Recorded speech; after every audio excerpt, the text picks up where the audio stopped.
the fool. Here we are, the fool. Okay. When you think of the fool, anybody here, what do you think of when you think of a fool? A fool. What is a fool like? Dumbling. A dumbling. A dumbling. Making a fool of yourself. Embarrassment. Spontaneous. Ignorant. Possibly lucky, though. Only a fool could do it, right? A fool's luck. Ignorant, spontaneous, Naive. Silly. silly.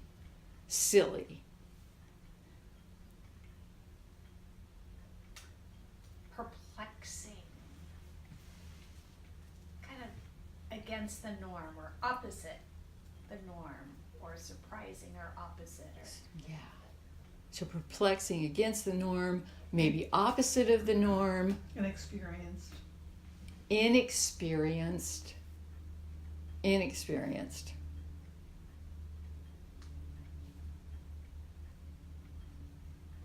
unselfconscious.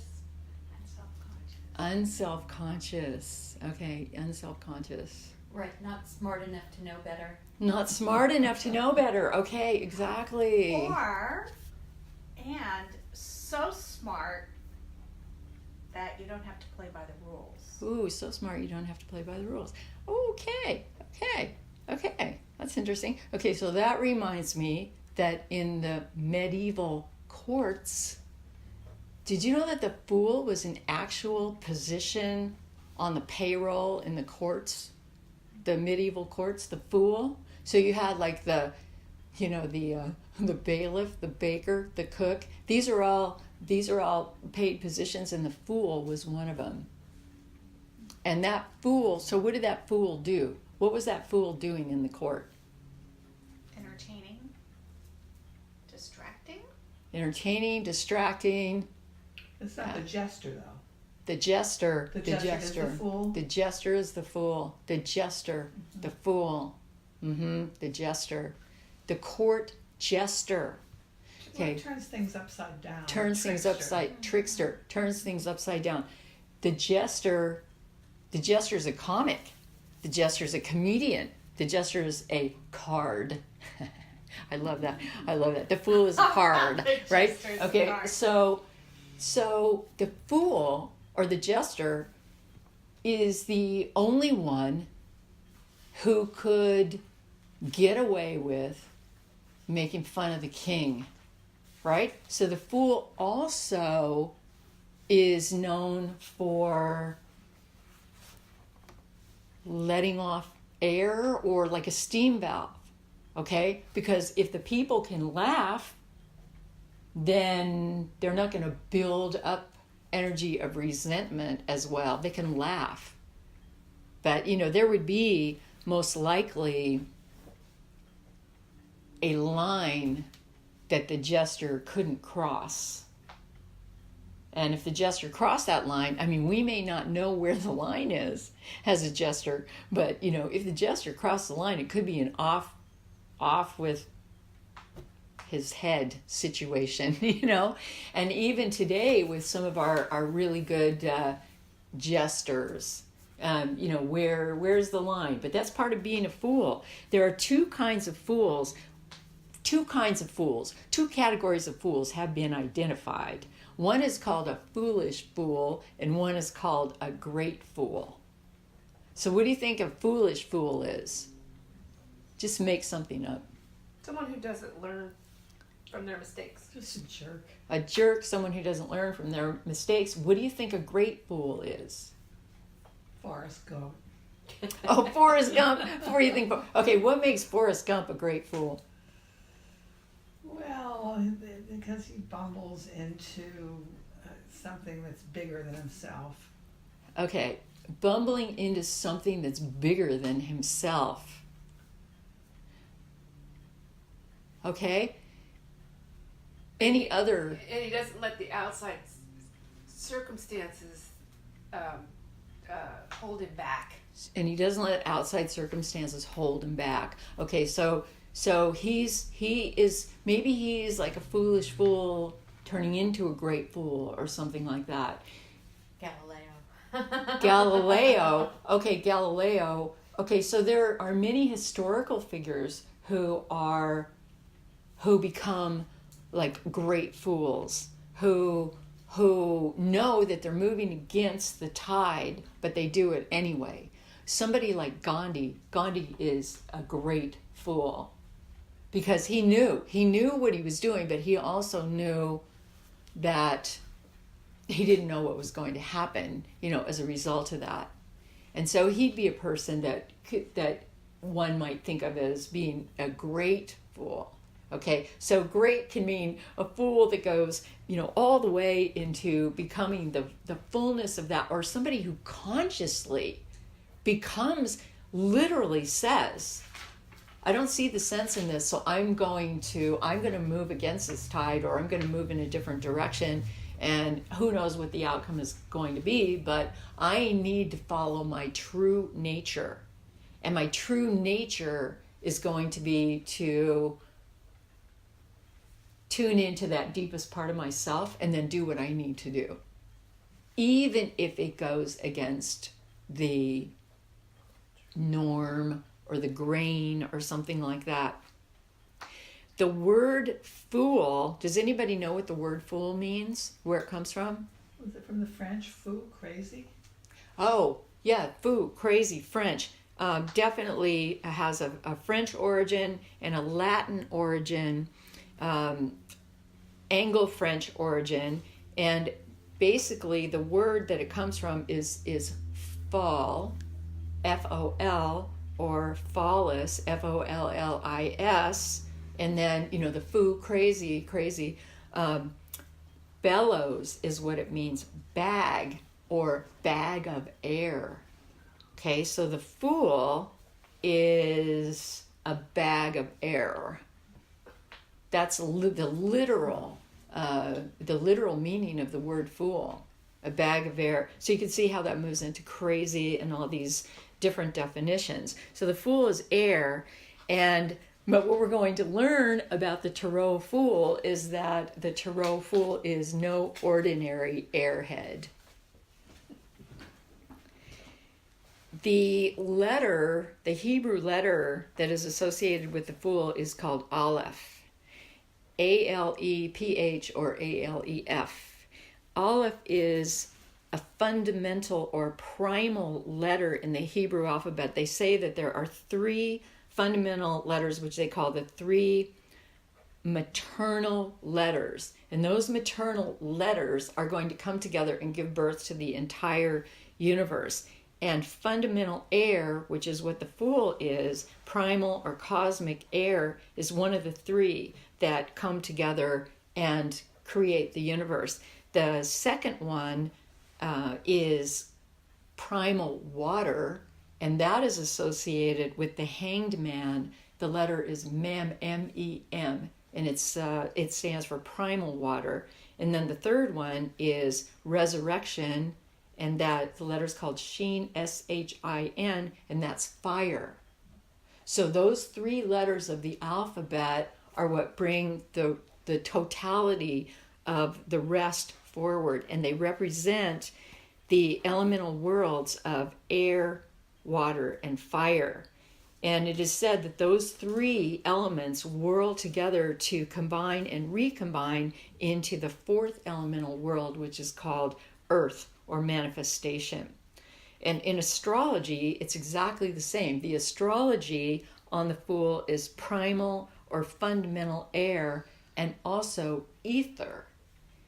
Now, ether is a bit of a divergence because it's primal air turned up to another level, and this relates also back to the fool in the tarot.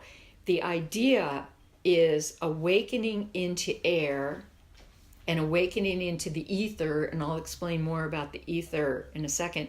Air is consciousness, and what happens on the path of the fool is that consciousness awakens into conscious self-reflection.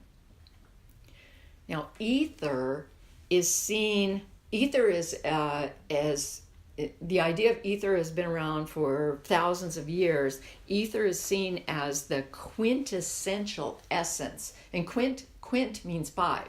Quintessential, quintessence. Quintessential is the fifth element, the quintessential essence. And it is the omnipresent, animating element of all life and the unifying essence of all creative forces in the cosmological web. Ether is the fifth element, has been called the fifth element in Hindu, Greek, Buddhist, Tibetan, Japanese, and medieval alchemical systems of elements. In general, the first four, this isn't absolutely across the board, but in general, the first four elements are fire, water, air, earth, and then the fifth would be ether. And so that's in many systems working with a five-pointed star. In Sanskrit, ether is the akasha. It's called akasha. The tarot fool represents this energy, the energy of ether, and the esoteric title of the fool, which has been passed down to us, is called the spirit of ether. So the fool is both the element of air, and in terms of air being consciousness, or air being the intellect coming alive, and also the element of ether. So the fool, so ether, put it this way, ether is, or the akasha is space. It's also, you could also think of it as space. So in a certain sense, the fool is a space case. What takes the fool away from ordinary reality is moving into the deep and true reality of who we really are. And who we really are is actually space. The fool is space. And what we learn, and this is how I have learned so much from the fool over the past 30 some years, and now I understand the fool as a cosmological energy, a cosmic energy that has cosmological implications, and cosmological implications for the human story. So I want to read to you a little bit out of Visionary Cosmology, the new paradigm, about space. Okay, the space. Okay, this is about space and the 0 point energy field, which has recently been discovered. 0 point, 0 point, 0. The fool is 0. The fool is the 0, key 0 in the major arcana. The discovery of the 0 point field overturns the idea that space is or could be an inert vacuum. That has been one of our definitions of the fool, vacuous, right? Vacuous. Space is not an inert vacuum. Quantum physicists describe the 0 point field, which is space, as the fluctuating field of fleeting electromagnetic waves. This is energy, and this energy permeates all space-time. All space through all time, space-time. The energy of the 0 point field is composed of photons. That's energy in the 0 point field, photons. A photon is the basic unit of light. It's an elementary or indivisible particle, which is also referred to as a bundle of light. That's what it's called. Bundles of light energy continually pop into and out of existence everywhere and at all times. And this process, it's a process of fluctuation that's always going on. There's all this movement going on. Is described in the Heisenberg uncertainty principle In 1927, Werner Heisenberg demonstrated that the entire universe is continually vibrating everywhere and at all times. In fact, there is no point anywhere in the universe that is ever without energy. No point anywhere in the universe that is ever without energy. That's the Heisenberg uncertainty principle. Okay, so atoms are continually producing bundles of light inside the atom that pop into and out of existence. So we see it in quantum physics inside atoms, this continual movement and this production of these bundles of light, and we see it in outer space, all the way through all space. The universe is made of atoms, and we are made of atoms, and we are made of universe. Therefore, we are actually made of bundles of light popping into existence continually. Each of us becomes like a walking packet of space. Photons continually popping into and out of existence within us. We are walking through space. We are enveloped by space, even as we envelop space. We are a walking body of universe. We are a body of light. And it turns out that we are also wildly a self-reflective body of light. So we're actually a conscious body of light with the ability to reflect on our own experience.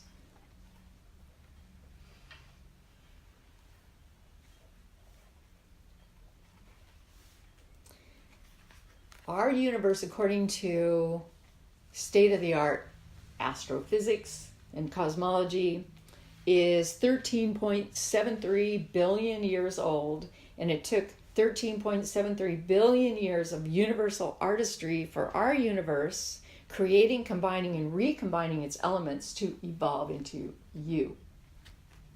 Cutting edge, state-of-the-art universe. Universe at the cutting edge of existence. This is now, the here and the now. It took 13.73 billion years of combining and recombining the elements to evolve into you, and you are composed of millions of atoms of oxygen, carbon, hydrogen, nitrogen, calcium, and phosphorus. You. And that came out of the supernova that created our sun, all those elements, and that's what we are made of. We are made of stardust. We are made of stardust, and we are walking bundles of space, continually creating light. We are the very essence of the state-of-the-art universe itself. And if you throw into that, since each of our atoms, each atom in our body is predominantly composed of space, turns out we are actually 99.9% space. That's what we're made of. This substance, space. And we are 0.1% matter.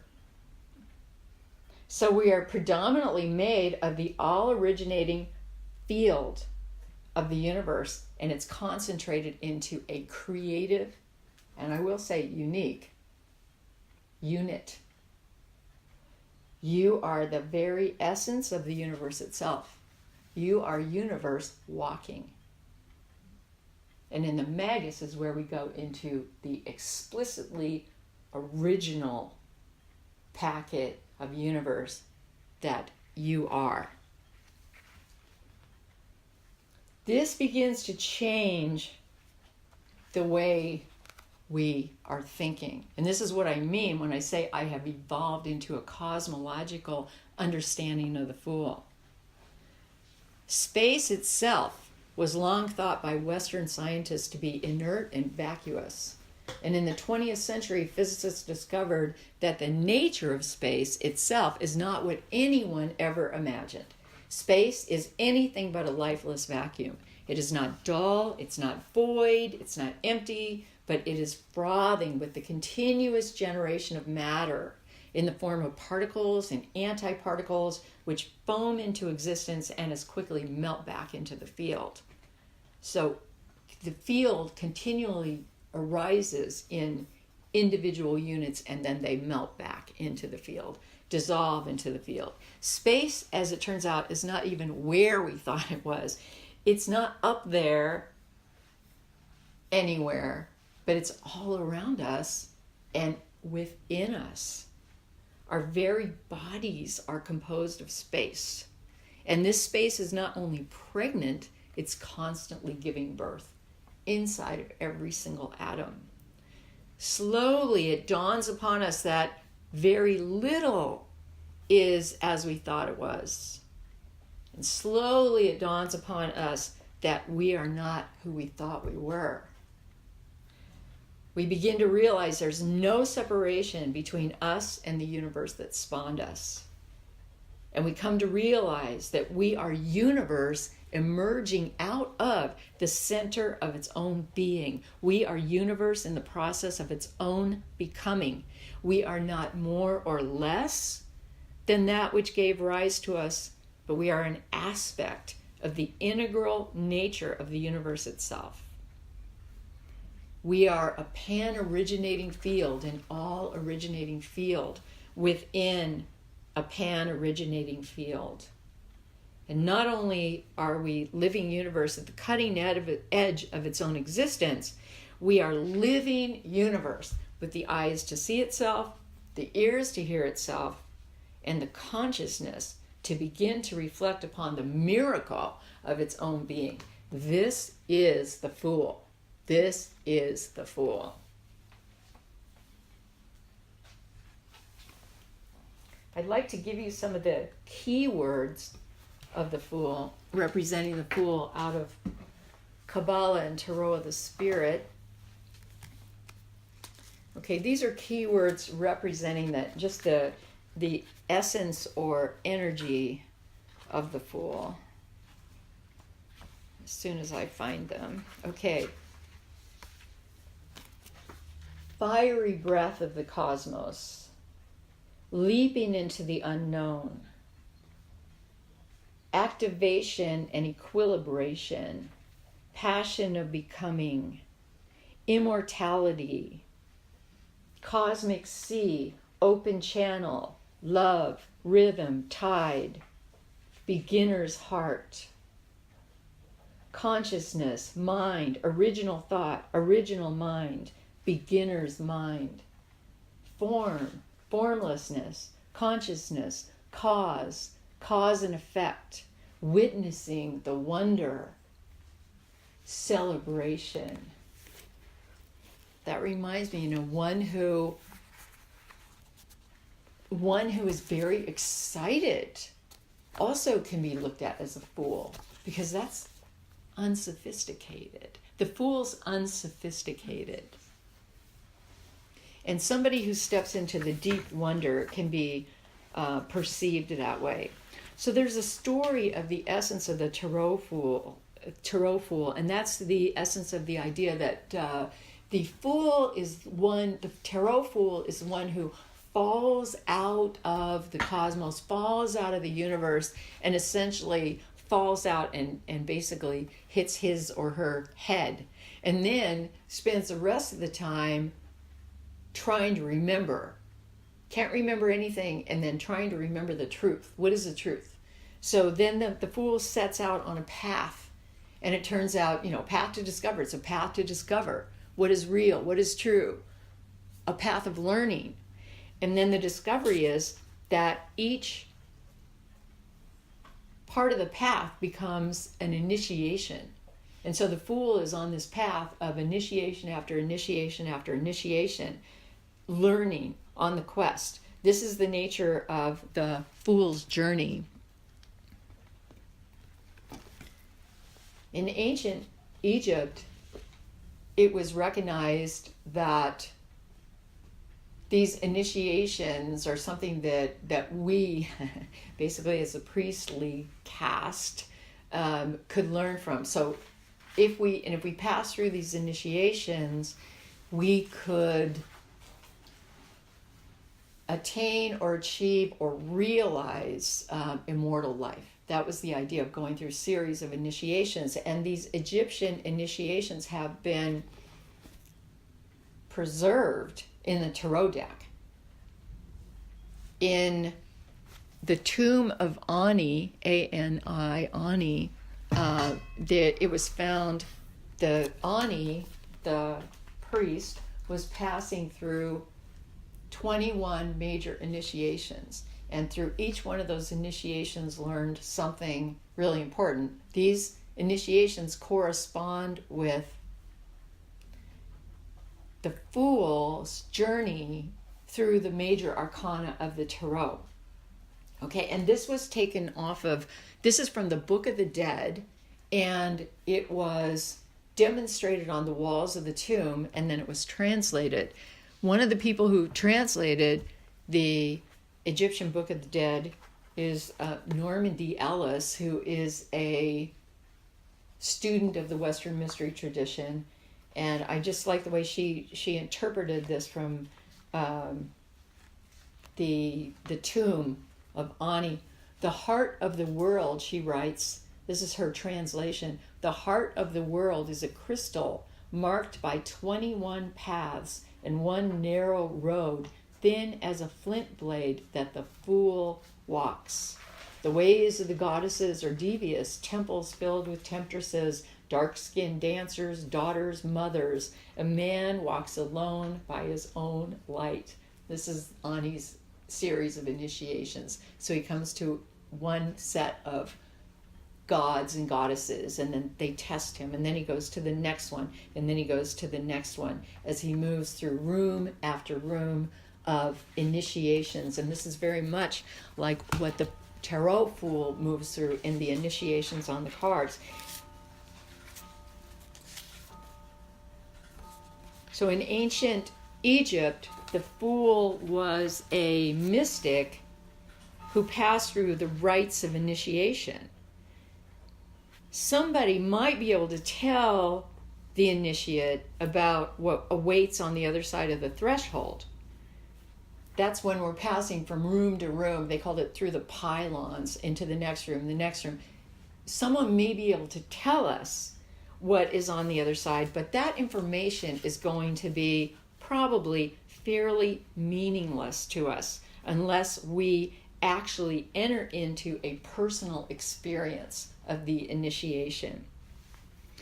So this was the experience of the Egyptian initiate Ani as he passed through these 21 initiations into immortal life. The fool in the tarot moves through the initiation through the 21 tarot keys, or the 21 archetypes, or they're called also the 21 trumps.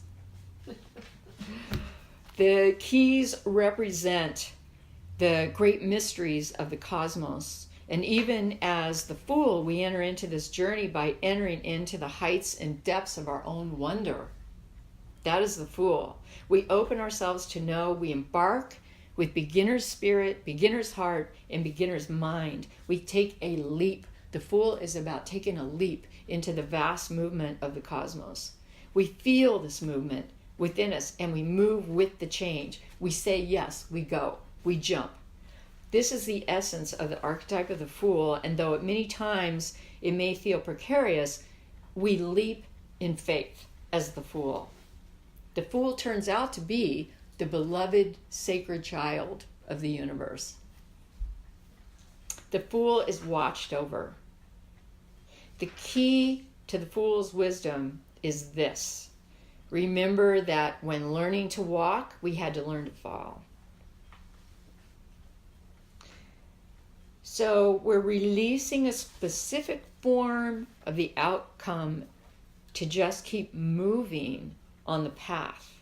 And every fall that we experience takes us closer to what is mystically called the target of perfection. So we keep moving toward this place. Take the leap, take the leap. The universe is walking through a field of universe as the fool. The mode of empowerment of the fool is called attached detachment. we're attached to the journey as the Fool, but detached from the outcome because we don't know what the outcome is going to be. So we attach to the process. There are 3 modes of empowerment in the Tarot of the Spirit, and the first one is associated with the Fool, key 0, and it's called attached detachment. The second one is associated with the Magus, and it's called focused action.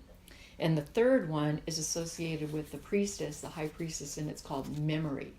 So when we work those 3 things together, we can become really empowered. Attached detachment, focused action, and memory. Because once we remember the past, that's the Priestess, then we also can remember the future.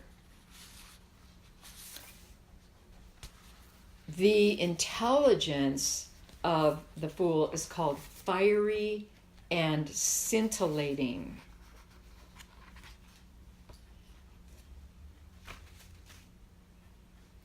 This fiery and scintillating intelligence is not only close to the cause of causes, but it can be seen as the very quintessence of the fiery breath of the universe. That's the ether that pours from the cause and flows in and through the whole of creation. This is like life force energy. So it's a combination really of fire and air, fiery air, they call it.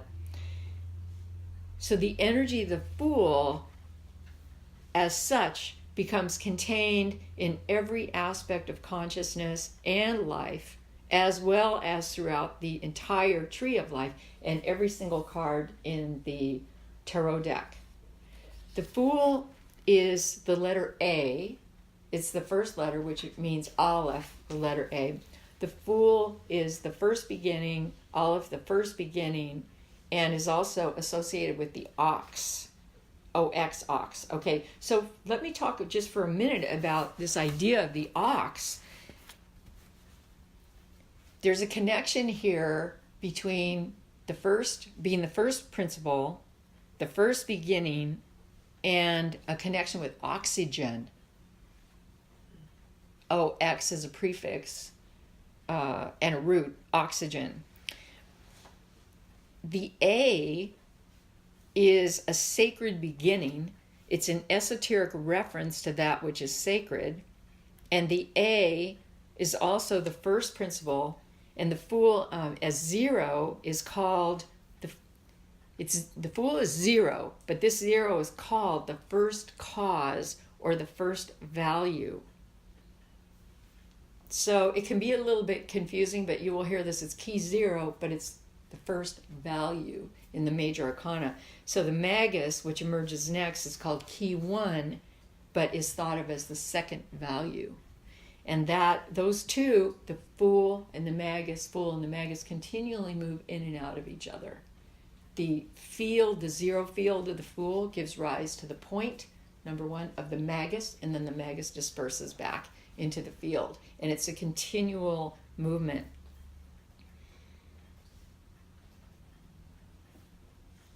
Now, just returning for a moment to this oxygen connection. The prefix OXA or OXY refers to containing oxygen. Okay, and this is going to relate back to the atmosphere or the ether of this planet, basically. So oxygen is colorless, odorless, tasteless, gaseous, and it's the chemical that permeates our atmosphere, the Earth's atmosphere. Life itself emerged out of and into this oxygenated environment. So oxygen gives life because we're breathing it, but it's also like powerful fire because it also burns life up. So the oxygen itself represents the fiery breath of the universe, and it is also called, this fiery breath is also called ether, and it's also called, in the case of the Fool, it's called ruach. That's Hebrew, R-U-A-C-H. And basically it means fiery air, fiery air. Oxy also means point or needle or sharp. And the point emerges from the field, the 0 field, 0 point, and then goes back into the field. So the point emerges out of the circle and back into the circle. So again, for those who have ears to hear, the 0 is the beginning. That's the fool. And then the magus will be the first emergence out of that space and then back into the field. So key 1 emerges in and out in this continual cycle of emergence and dissolution. So is that what we talked about earlier, that like the light bundles flickering on and in and out?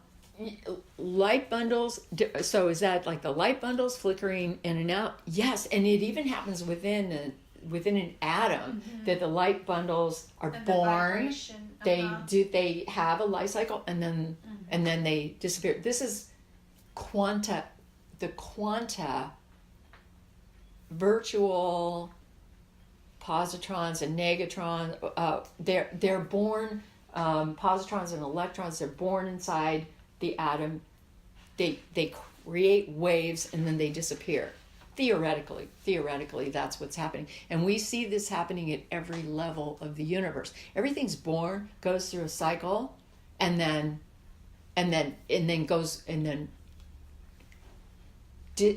dissolves or dissipates back into the field. And all the energies, you could say all the energies remain. Okay, so now I want to talk about another aspect that the fool is associated with, and that's the ox itself. So we have oxygen, but then we also have the ox. So the ox it's the animal of the fool. The ox has been considered a holy animal, a sacred animal. It's long been considered sacred. And I'm sure that you have heard of the Buddhist ox herding stories, very good teaching stories, where the boy goes out to tend the ox, the family ox. The ox is of great value, and the boy's job is to take care of the ox and watch the ox during the day, or the ox herder's job. So the ox herder, I don't know why he comes to me as a boy right now, but anyway, the ox herder, I'm going to call him a boy. So he goes out to tend the ox, but there are many versions of the story, but in one version of the story, he leans up against a tree and he falls asleep, and the ox wanders away, and he wakes up and, he's lost the family ox. So he goes searching for the ox, and everywhere he goes, he can't find the ox. All he can find is traces of the ox. He sees ox hair on a tree, I don't know, ox droppings, whatever. So he sees traces of the ox everywhere, but he can't find the ox.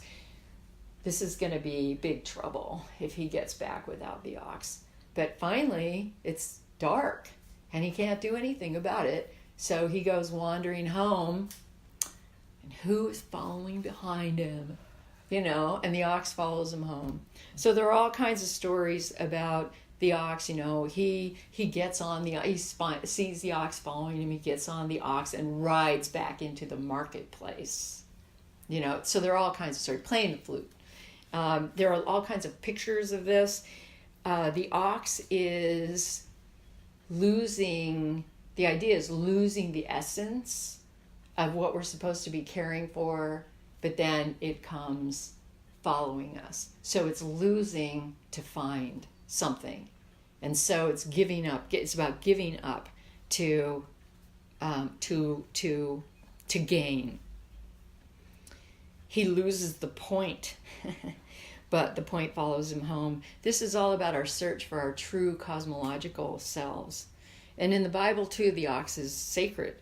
The ox is a means of existence. So this is cross-cultural, cross-religious.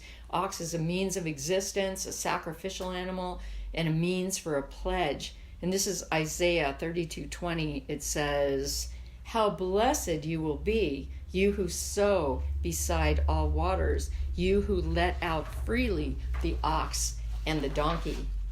And to understand this blessing is to actually enter into a mystery, and especially to enter into the mystery of the fool.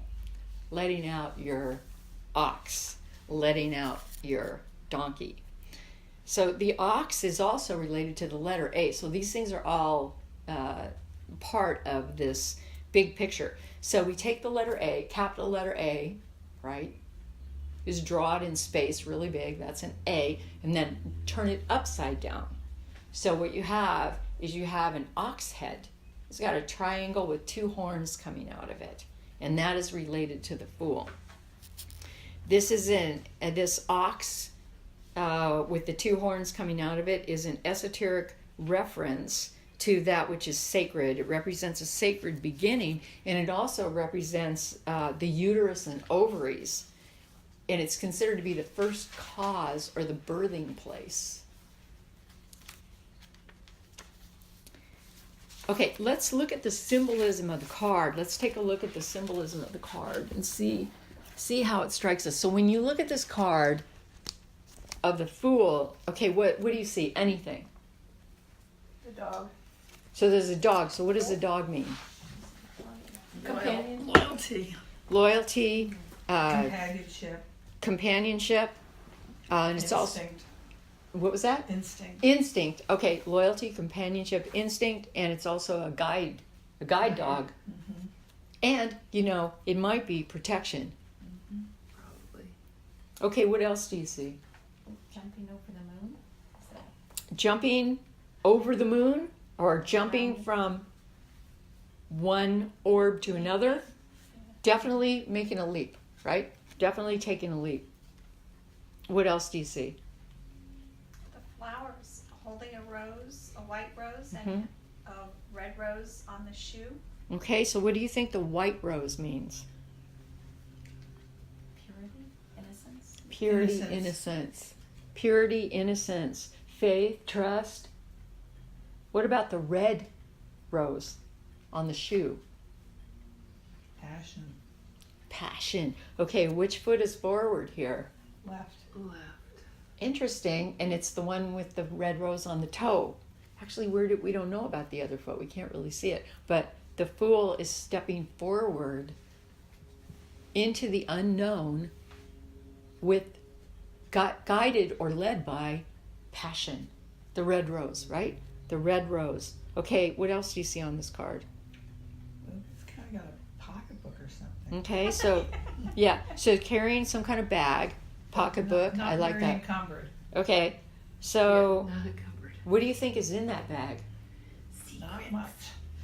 Not much. Okay, so I'll tell you what's in that bag. I'm going to tell you what's in that bag because we're carrying this bag as the Fool, but we may not realize that we have it. There are 4 tools in this bag. One is a wand, one is a cup, one is a blade, and one is a coin. And that is our mastery of the wand is our ability to change reality. The cup is our ability to understand relationships. The blade is our keen intellect and our ability to get to the point.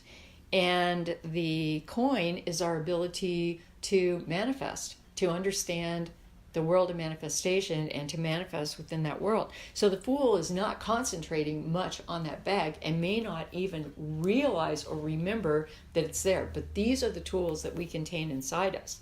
And if we if we do the overlay of the Tree of Life, because all of these cards were painted on a diagram of the Tree of Life from Tarot of the Spirit, right? So the diagram fits over the cards. What we see is that bag is actually in sphere number 7, which is Netzach, and that is the sphere of what I call the Vision Quest space. That is what we're learning and what is going to be revealed to us.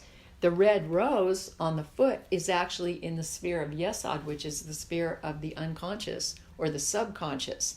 Moving forward with the left foot in a deep unconscious space, that is what is guiding us. The dog the dog's head is in sphere number 8, and sphere number 8 is our place of it's instinct, but 8 represents logic and rationality and clarity. So it's like turning up that instinct really high so that it becomes our logic and our rationality and our clarity. The arm holding the rose is on the path of strength. So our strength is going to be our innocence and trust and faith.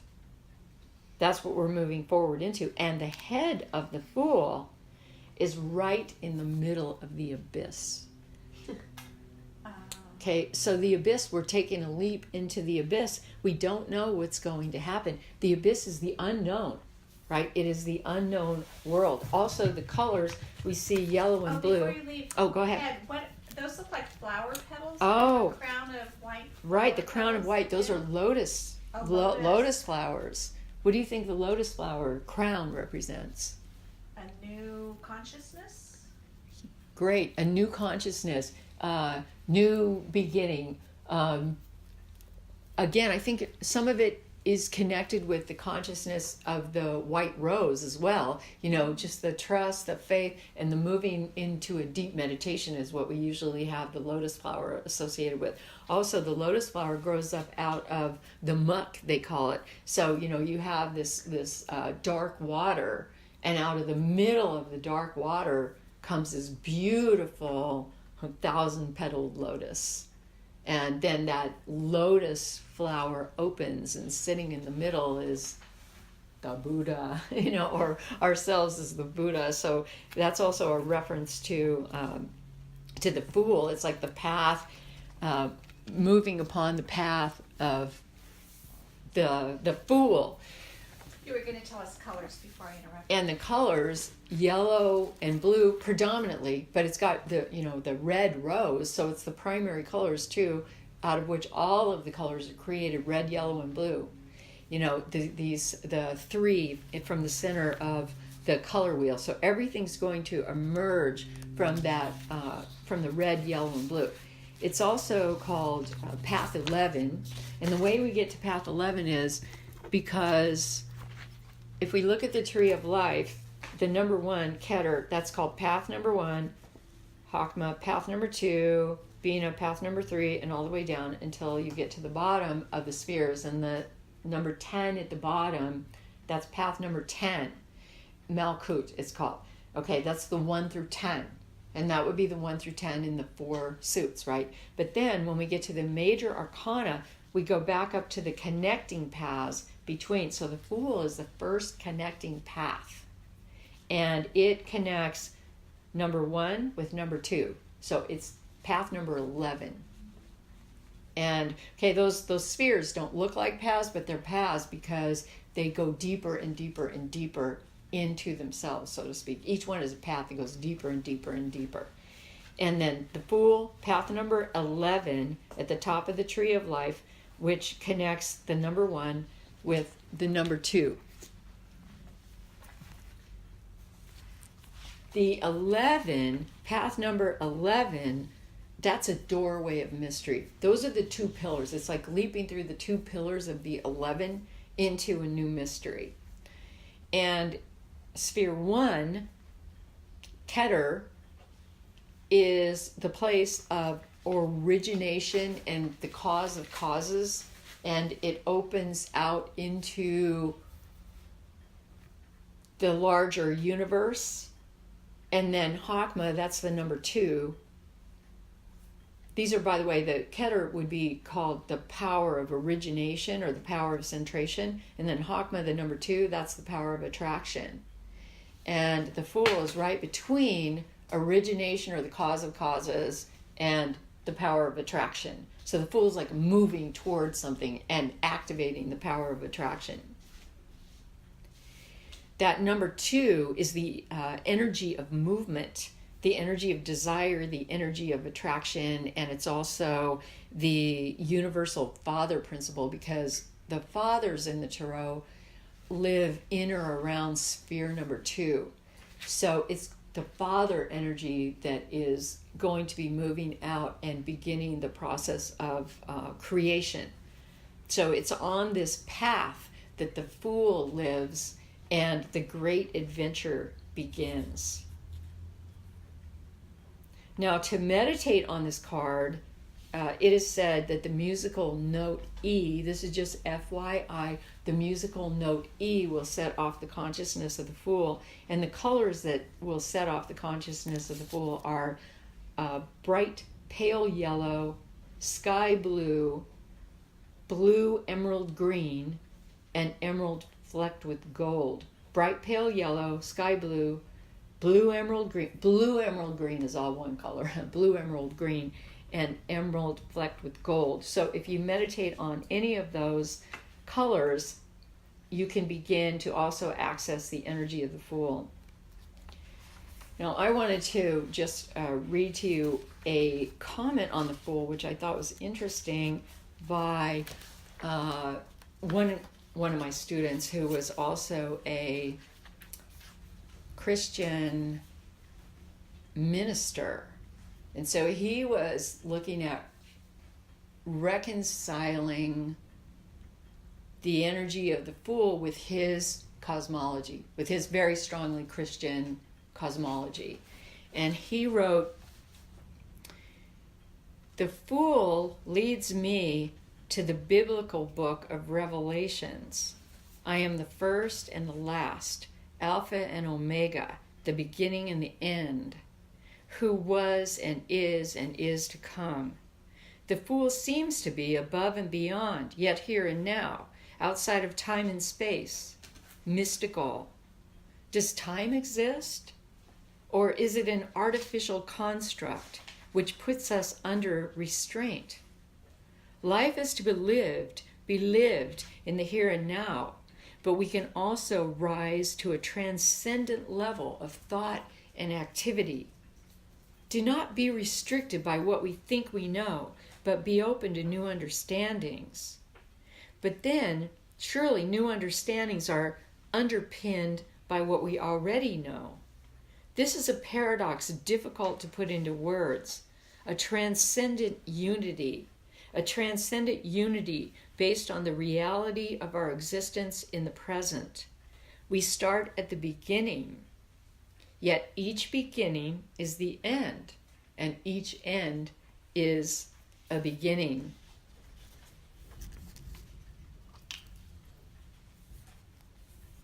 And I also want to share with you, as we bring this to an end, the mystery of the Fool, what the mystery of the Fool is, and some affirmations for the Fool. And this is out of Kabbalah and Tarot of the Spirit. Here is the mystery of the Fool. Eternal life is discoverable in the heart of hearts. In the deepest blindness is the deepest sight. The true unraveling of the mystery of eternal life is contingent upon understanding that the knowledge of the one is contained in the many, and the knowledge of the many is contained in the one. This is the mystery of the zero, the complete circle of the Fool.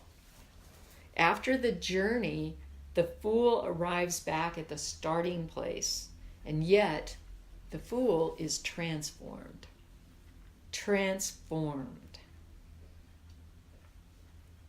I am the fiery breath of the cosmos, coming alive as its own true nature. I am love in creation, coming alive as beginner's heart. I am original being, breathing into the miracle of beginner's mind. I am the one becoming now. I am my own true nature. And there we end. And here we begin. And now let us take the leap into discovering and becoming our own true nature. Let us begin by reducing to zero. And we can begin to reduce to zero by reducing ourselves to air, to ether, to fiery air. We can reduce to zero to the Fool through our very breath. And when we begin that exercise of attuning to the breath, we shall know we are the energy field of the living cosmos. We are universe with the amazing power of being able to reflect upon its own experience so as to realize the ever unfolding past, present, and future.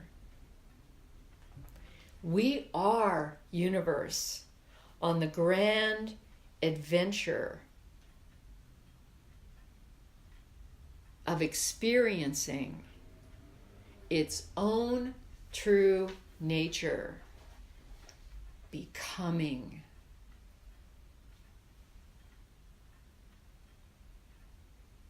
And that, my friends, is the essence of the Fool.